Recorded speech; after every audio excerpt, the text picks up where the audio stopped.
رمضان کریم کے متعلق چند اہم سوالات لے کر، چاہے وہ وقت کے صحیح استعمال ہو یا پھر حالات حاضرہ و رمضان المبارک میں مسلمانوں کی ذمہ داریاں کیا ہوں گی، اس تعلق سے بات کرنے کے لیے ہمارے ساتھ موجود ہیں نوجوان عالم دین مولانا فردوس اختر احیائی۔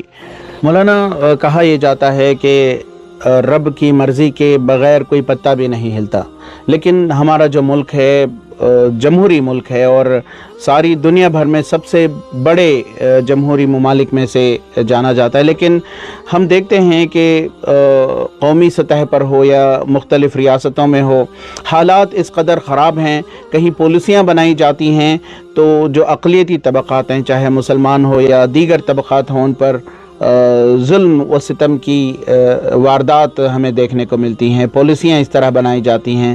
یہ آخر کیوں کر ایسا ہے، اور اس رمضان مبارک کی مناسبت سے کیا حل ہو سکتا ہے؟ دیکھیے، جو کچھ ہوتا ہے وہ اللہ کی مرضی کے بغیر کچھ بھی نہیں ہو سکتا۔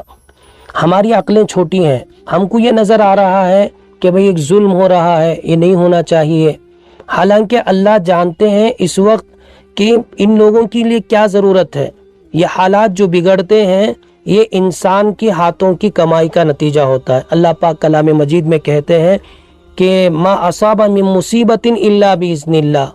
ایک جگہ تو اللہ کہتے ہیں کہ جو مصیبتیں ہوتی ہیں بما کسبت ایدی الناس، لوگوں کی ہاتھوں کی کمائی کا نتیجہ۔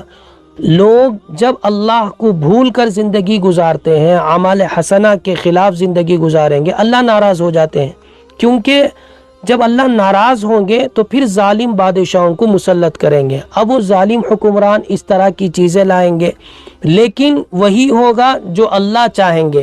وہ سب مل کر کسی کو ہلاک کرنا چاہیں، برباد کرنا چاہیں، لیکن اللہ پاک ان کو باقی رکھنا چاہیں اور ان کی شان و شوکت کو باقی رکھنا چاہیں تو ان کا کچھ بگاڑ نہیں سکیں گے۔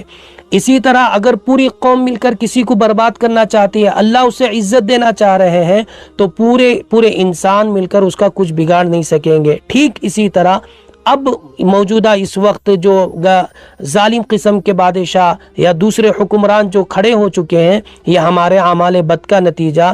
اللہ کے نبی صلی اللہ علیہ وسلم نے فرمایا اعمالکم اموالکم، تمہارے جیسے اعمال ہوں گے ویسے تمہارا وزراء ہوں گے۔ بڑا اچھا موقع ہے رمضان کا، اس رمضان میں اللہ ہم سے ناراض ہو چکے ہیں، راضی کر لیں گے انشاءاللہ، اللہ پاک حالات درست کریں گے۔ ایک زمانہ تھا مسلمانوں پر اسلام لانا گویا موت کو دعوت دینا تھا۔ 13 سال مسلسل مکۃ المکرمہ میں صحابہ نے تکلیفیں جھیلی، خود حضور نے تکالیفیں برداشت کی، لیکن اللہ نے ایک وہ دور بھی لایا کہ جہاں کھڑے ہو کر مسلمانوں کی حکومتیں قائم رہیں اور پوری جگہ اسلام ہی کے چرچے شروع ہوئے۔ ابھی بھی اس وقت مسلمانوں سے آپ کے اس میڈیا کے ذریعے سے ایک درخواست یہ ہے کہ اپنے اعمال کو اچھے کر لیں۔ سب سے زیادہ دھوکے باز اس وقت بیچارہ مسلمان ہے، اور سب سے زیادہ جھوٹ بولنے والا، گناہ کرنے والا۔ ان دروازوں کو بند کر اعمال حسنہ والے دروازے کو کھول لیں تو پھر انشاءاللہ اللہ پاک حالات کو خود بخود درست کرتے چلے جائیں گے۔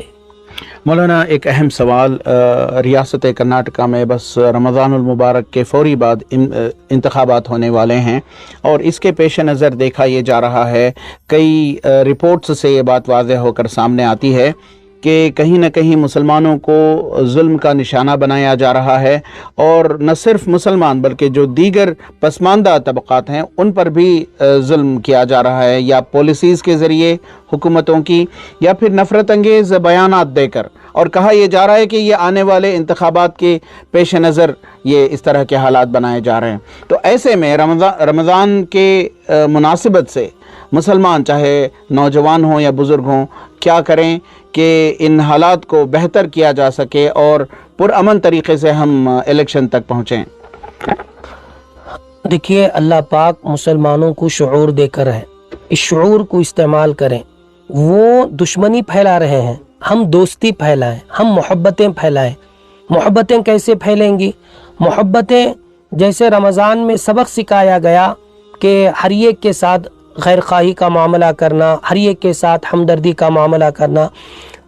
یہ لوگ چاہ رہے ہیں کہ ہم تمام کو برادران وطن کے سامنے ایک ظالم بنا کر پیش کریں، ایک بالکل عجیب قسم سے یہ لوگ پیش کرنا چاہتے ہیں۔ ہم اس کے برخلاف ان کے سامنے اپنے اخلاق کو دکھائیں، کبھی افطار کے موقع پر ان کو بلا لیں کہ بھئی ہمارے یہاں افطار پارٹی ہے، آپ تشریف لائیں، اور ہم کو دکھائیں، ہم ان لوگوں کو دکھائیں کہ دیکھو مسجدوں میں ایسے ہوتا ہے، مسجد میں یہ نہیں سکھایا جاتا کہ کوئی بھی ملے تم ان کو کیا کر دو، ان کو مار دھاڑ کرو، نہیں، بلکہ ہمارا اسلام یہ سبق دیتا ہے اگر کوئی کسی جانور پر بھی ظلم کرتا ہے تو بروز قیامت اس کا بھی اسے حساب دینا پڑے گا۔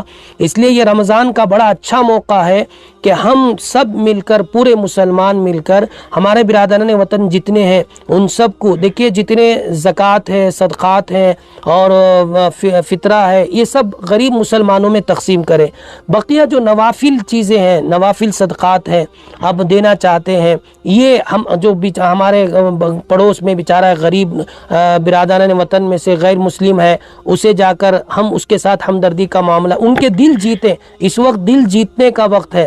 یہ لوگ دشمنی پھیلا رہے ہیں، ہم دوستی پھیلائیں گے۔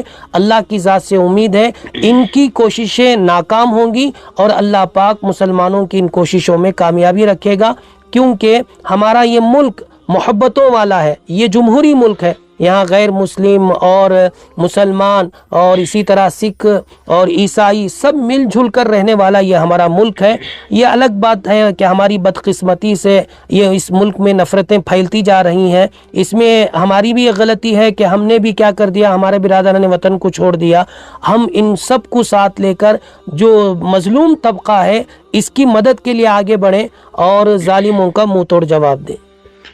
بہت بہت شکریہ۔ ہم بات کر رہے تھے مولانا فردوس اختر سے۔ ان کا کہنا ہے کہ موجودہ دور میں چاہے مسلمانوں پر ہوں یا عوام پر جو ظلم و ستم ہو رہے ہیں یہ نیا نہیں ہے، قدیم زمانے میں بھی، قدیم دور میں بھی یہ ہوا ہے اور یہ اللہ کی ناراضگی کے سبب ہے۔ لہٰذا مولانا فردوس کا یہ پیغام ہے کہ ملت اسلامیہ مظلوموں کے ساتھ کھڑے ہو، برادران وطن کے ساتھ دوستی و محبت سے کام لے،